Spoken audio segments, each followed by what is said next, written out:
الرحمن الرحیم السلام علیکم ورحمۃ اللہ وبرکاتہ۔ جماعت عالیہ اول، مضمون قدوری، سبق نمبر 8، کتاب المفقودی۔ آج کے سبق میں ہم کتاب المفقود پڑھیں گے۔ کتاب المفقود کی ابتدا سے پہلے چند باتوں کا جان لینا ضروری ہے۔ نمبر 1، ماقبل سے مناسبت۔ ماقبل میں کتاب الخنسا تھا۔ مفقود اسم مفعول کے معنی میں ہے، اسم مفعول کے وزن پہ ہے، ٹھیک ہے، یعنی معدوم، لاپتہ۔ یہ مشتق ہے فقدت الشیء سے، جب کسی چیز کو تلاش کیا جائے اور وہ نہ ملے۔ اب دیکھیے، جس طرح نوزائیدہ بچے کا مرد اور عورت ہونا نامعلوم ہوتا ہے اور وہ کیا ہے، خنثی کے حکم میں ہوتا ہے، اسی طرح یہ بھی جو ہے کیا ہے، مفقود الحال ہوا۔ اس مناسبت سے کتاب المفقود کو یہاں بیان کیا ہے۔ اصطلاحی تعریف دیکھیے، مفقود اس شخص کو کہتے ہیں جو ایسی جگہ نکل کر گم ہو جائے کہ لوگوں کو اس کی سمت، اس کی جگہ، اس کی موت اور اس کی زندگی کا پتہ نہ ہو، اور نہ یہ معلوم ہو کہ دشمنوں نے اس کو اپنی حراست میں لے لیا یا اس کو قتل کر دیا۔ مفقود کی بیوی اور اس کے مال پر کیا احکامات جاری ہوں گے، اس باب میں اسی کے بارے میں بیان کیا گیا ہے۔ کتاب کی عبارت کی طرف دیکھیے، کتاب المفقودی، یہ کتاب مفقود کے احکام کے بیان میں اذا غاب الرجل فلم يعرف له موضع ولا يعلم احي هو ام میت، جب غائب ہو جائے کوئی شخص اور اس کی جگہ معلوم نہ ہو اور نہ یہ معلوم ہو کہ وہ زندہ ہے یا مر گیا، نصب القاضی، تو متعین کر دے قاضی، من یحفظ مالہ ویقوم علیہ، ایسے شخص کو جو حفاظت کرے اس کے مال کی، ویقوم علیہ، اور اس کا انتظام رکھے۔ تشریح سنیے، اس عبارت میں صاحب قدوری رحمۃ اللہ علیہ نے مفقود کی تعریف اور مفقود کی گمشدگی کی حالت میں قاضی وقت کی کیا ذمہ داری ہے، اس کو بیان کیا ہے۔ فرمایا کہ کوئی آدمی اس طرح غائب ہو گیا کہ اس کا ٹھکانہ معلوم نہیں ہے اور نہ یہ معلوم ہے کہ وہ زندہ ہے یا مر گیا ہے، تو اب قاضی کسی آدمی کو متعین کر دے تاکہ وہ اس کے مال کی حفاظت کرے اور اس کی نگرانی کرے۔ آگے دیکھیے، وَيَسْتَوْفِي حُقُوقَهُ، اور اس کے حقوق وصول کرے، یعنی مفقود کا کسی پر قرض ہو یا کوئی حق ہو تو متعین کردہ آدمی وہ قرض وصول کرے گا اور دوسرے حقوق وصول کرے گا اور ان کو مفقود کے لیے محفوظ رکھے گا۔ آگے دیکھیے، وَيُنْفِقُ عَلَى زَوْجَتِهِ وَأَوْلَادِهِ الصِّغَارِ مِن مَالِهِ، اور خرچ کرے اس کی بیوی اور اس کے چھوٹے بچوں پر اس کے مال میں سے، مفقود کے مال میں سے اس کی بیوی اور اس کے چھوٹے بچوں پر خرچ کرے، اور یہ حکم والدین، بیٹے، پوتے، بڑ پوتے وغیرہ کو بھی شامل ہے۔ اور اس بارے میں قاعدہ یہ ہے کہ جو لوگ اس شخص کی موجودگی میں قاضی کے حکم کے بغیر نفقہ کے مستحق تھے، ان پر مفقود کی گمشدگی میں بھی اس کے مال سے خرچ کریں۔ آگے دیکھیے، وَلَا يُفَرِّقُ بَيْنَهُ وَبَيْنَ امْرَأَتِهِ، اور تفریق نہ کرائے اس کے اور اس کی بیوی کے درمیان۔ فَإِذَا تَمَّ لَهُ 120 سَنَةً مِّن يَوْمِ وُلِدَ، پھر جب پورے ہو جائے 120 سال اس کی پیدائش کے دن سے، حَكَمْنَا بِمَوْتِهِ، تو ہم حکم لگا دیں گے اس کی موت کا، وَاعْتَدَّتِ امْرَأَتُهُ، اور اب عدت میں بیٹھے گی اس کی بیوی۔ تشریح سنیے، جب تک کوئی یقینی بات نہ ہو جائے، مثلا موت کی خبر نہ آ جائے یا طلاق نہ ہو جائے، اس وقت تک مفقود اور اس کی بیوی کے درمیان تفریق نہیں کی جائے گی۔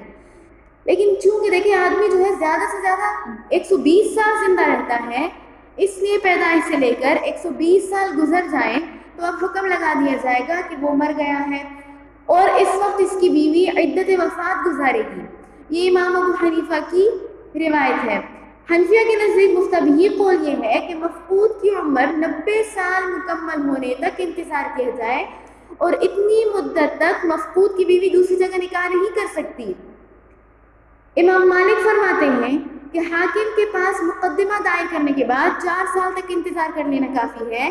اس کے بعد حاکم یا جماعت مسلمین مفقود اور اس کی بیوی کے درمیان تفریق کر دے، اور اس کے بعد نظر رکھتے ہوئے اور ستم رسیدہ عورت کی شدت ضرورت کی وجہ سے مسئلہ کے اچھا اس کے بعد کیا، اس کے بعد جو ہے مفقود کی بیوی عدت وفات گزار کر اپنی مرضی سے دوسری جگہ نکاح کر کے باعصمت زندگی یعنی پاک زندگی جو ہے کیا کر سکتی ہے، محفوظ زندگی گزار سکتی ہے، مگر حالات کی پیچیدگی اور فتنوں پر نظر رکھتے ہوئے مسلک حنفی سے بعد کے علماء نے عدول کر کے اس مسئلے کو امام مالک کے مذہب سے لیا ہے اور اسی پر فتویٰ منقول ہے۔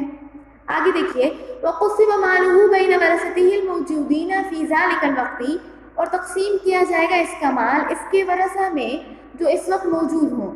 مفقود اپنی ذات کے حق میں زندہ ہے، مگر جب قاضی نے اس پر موت کا حکم لگا دیا تو ایسا سمجھا جائے گا کہ ابھی وفات ہوئی ہے، اس لیے اس وقت جتنے ورثہ موجود ہوں گے ان میں اس کا مال تقسیم کیا جائے گا۔ آگے دیکھیے وَمَن مَاتَ مِنْهُمْ قَبْلَ ذَلِكَ لَمْ يَرِثْ مِنْهُ شَيْئًا، اور جو ان میں سے مر گیا اس سے پہلے تو وہ وارث نہ ہوگا اس کا کسی بھی چیز کا۔ مفقود پر موت کا حکم لگانے سے پہلے جو ورثہ مر جائے وہ مفقود کے کسی مال کے وارث نہیں ہوں گے، کیونکہ وہ ابھی زندہ ہے اور زندہ کے مال کا کوئی وارث نہیں ہوتا۔ آگے دیکھیے وَلَا يَرِثُ الْمَفْقُودُ مِنْ أَحَدٍ مَاتَ فِي حَالِ فَقْدِهِ، اور وارث نہیں ہوتا مفقود ان میں سے کسی کا جو مر گئے ہوں اس کے گم ہونے کی حالت میں۔ مثلا دیکھیے 2006 کی پہلی تاریخ کو مفقود ہو گیا کوئی اور 4 سال بعد اس پر موت کا حکم لگا دیا تو 2009 تک جو لوگ مفقود کے وارثین میں سے مر گئے ان میں سے یہ کسی کا وارث نہیں ہوگا، کیونکہ 2006 کی 1 جنوری سے ہی اس کی زندگی کیا ہے، مشتبہ ہے، اور وارث بننے کے لیے مورث کی موت کا یقینی ہونا اور وارث کی زندگی کا یقینی ہونا ضروری ہے، اس لیے یہ مفقود کسی رشتہ دار کا وارث نہ ہوگا۔ آگے دیکھیے کتاب الباقی، یہ کتاب غلام کے بھاگ جانے کے احکامات کے بیان میں ماقبل سے مناسبت سنیے۔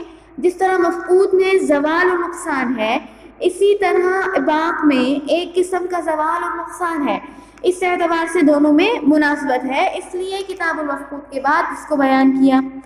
آگے دیکھیے لغوی تحقیق، اباق مصدر ہے باب نصرہ سے، سمعہ سے یا ضربہ سے، ٹھیک ہے، تینوں سے آتا ہے، بمعنی غلام کا بھاگنا، سرکشی کرنا۔ اصطلاحی تعریف، غلام اور باندی کے اپنے آقا سے ازراء شرارت بھاگنے کو کیا کہتے ہیں، اباق کہتے ہیں۔ بھاگے ہوئے غلام کو پکڑ کر اس کے مالک تک پہنچانا مستحب ہے، صرف ایسے شخص کے لیے جو اس کی حفاظت پر قادر ہو اور اس کو مالک تک پہنچا سکے۔ جو غلام آقا کے قبضے سے بھاگ جائے تو جو آدمی اس کو پکڑ کر لائے گا اس لانے وانے کو انعام ملے گا اور اس کو جعل کہتے ہیں۔ اب عبارت کی طرف دیکھیے، اذا ابق المملوک، جب بھاگ جائے غلام، فردہ رجل علی مولاہ، اور واپس لائے اس کو کوئی آدمی اس کے آقا کے پاس، من مسیرۃ 3 ایام فصاعدا، 3 دن یا اس سے زیادہ کی مسافت سے، فلہ علیہ جعلہ، تو اس شخص کے لیے آقا کے ذمے اس کی مزدوری ہے، وہو 40 درہما، اور وہ 40 درہم ہے، وَإِن رَدَّهُ لِأَقَلَّ مِنْ ذَلِكَ فَبِحِسَابِهِ، اور اگر اس سے کم مسافت سے لائے تو اسی حساب سے ہوگی۔ تشریح سنیے، اگر کوئی غلام بھاگ گیا اور ایک آدمی اس کو 3 دن یا اس سے زیادہ کی مسافت سے پکڑ کر لایا اور مالک کے حوالے کر دیا تو اس لانے والے کو 40 درہم اجرت دی جائے گی، اور اگر اس سے کم مسافت سے پکڑ کر لایا تو اسی حساب سے اجرت دی جائے گی۔ دلیل یہ ہے کہ نفس مزدوری پر صحابہ کا اتفاق ہے، صرف مقدار میں اختلاف ہے۔ حضرت عبداللہ ابن عمر سے منقول ہے کہ بھاگا ہوا غلام حرم میں پائے تو اس کے لیے 10 درہم، حضرت عبداللہ ابن مسعود نے فرمایا کہ 40 درہم ہر آدمی کا، اس لیے ہم نے مسافت سفر میں 40 اور اس سے کم میں کم واجب کیے، یعنی اگر مدت مسافت 1 دن ہے تو اس کی اجرت 13 درہم اور 1 درہم کا تہائی۔ سمجھ آ گئی؟ آگے دیکھیے، بعض کا خیال ہے کہ حاکم وقت کی رائے کے مطابق اجرت دی جائے گی اور فتویٰ اسی پر ہے۔ وَإِنْ كَانَتْ قِيمَتُهُ أَقَلَّ مِنْ 40 دِرْهَمًا قُضِيَ لَهُ بِقِيمَتِهِ إِلَّا دِرْهَمًا، اور اگر غلام کی قیمت 40 درہم سے کم ہو، قُضِيَ لَهُ، تو فیصلہ کیا جائے گا اس کے لیے، بِقِيمَتِهِ إِلَّا دِرْهَمًا، اس کی قیمت کا 1 درہم کم کر کے۔ تشریح سنیے، غلام کی قیمت 30 درہم تھی اور واپس لانے والا 3 دن کی مسافت سے واپس لایا ہے، اس لیے اس کو 40 درہم ملنے چاہیے۔ اب اگر مالک پر 40 درہم لازم کرتے ہیں تو 30 درہم غلام کے بدلے 40 درہم دینے پڑ رہے ہیں، جو مالک پر کیا ہوگا؟ بوجھ ہوگا۔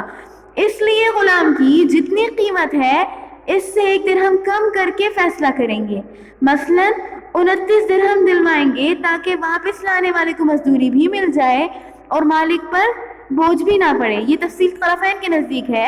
امام ابو یوسف فرماتے ہیں کہ 40 درہم ہی لازم ہوں گے۔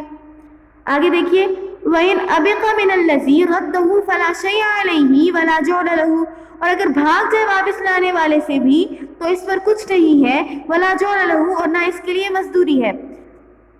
تشریح سنیے، جو آدمی غلام کو واپس لا رہا تھا اور اس کے ہاتھ سے بھی غلام بھاگ گیا تو اس پر غلام کا ضمان نہیں ہے، کیونکہ غلام اس کے پاس امانت تھا اور امانت میں بلا تعدی تاوان نہیں ہوتا۔ سمجھ آ گئی؟ اگر وہ اپنے ذاتی کام میں لگائے اور غلام بھاگ جائے تو ضامن ہوگا۔ امانت کا حکم اس شرط پر ہے کہ اس نے پکڑتے وقت گواہ بنا لیے ہوں۔ اگر گواہ نہیں بنایا تو طرفین کے نزدیک غلام بھاگ جانے کی صورت میں ضمان لازم آئے گا، اور امام ابو یوسف کے نزدیک کوئی ضمان نہیں ہے۔ آگے دیکھیے، آگے فرماتے ہیں کہ واپس لانے والے کو مزدوری بھی نہیں ملے گی، کیونکہ جب واپس لا کر مالک کے حوالے ہی نہیں کیا تو مزدوری کیسی؟ آگے دیکھیے وَيَنْبَغِي أَنْ يُشْهِدَ إِذَا أَخَذَهُ أَنَّهُ يَأْخُذُ لِيَرُدَّ عَلَى صَاحِبِهِ، اور مناسب ہے کہ گواہ بنائے جب اس کو پکڑا ہے تاکہ اس کے مالک کو لوٹا دے۔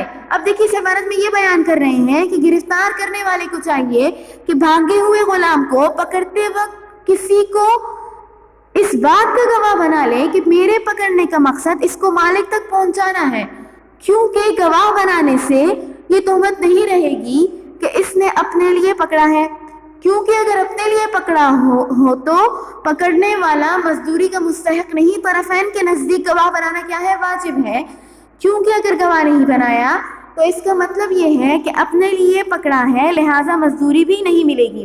آگے دیکھیے فَإِنْ كَانَ الْعَبْدُ الْعَابِقُ رَهْنًا، اگر بھاگنے والا غلام کیا تھا؟ رہن تھا، فَالْجَوْلُ عَلَى الْمُرْتَهِنِ، تو مزدوری مرتہن پر ہوگی۔ یعنی اگر بھاگنے والا غلام کسی کے پاس رہن تھا تو واپس لانے کی مزدوری مرتہن کے ذمے ہوگی، البتہ شرط یہ ہے کہ اس غلام کی قیمت قرض کے برابر یا اس سے کم ہو۔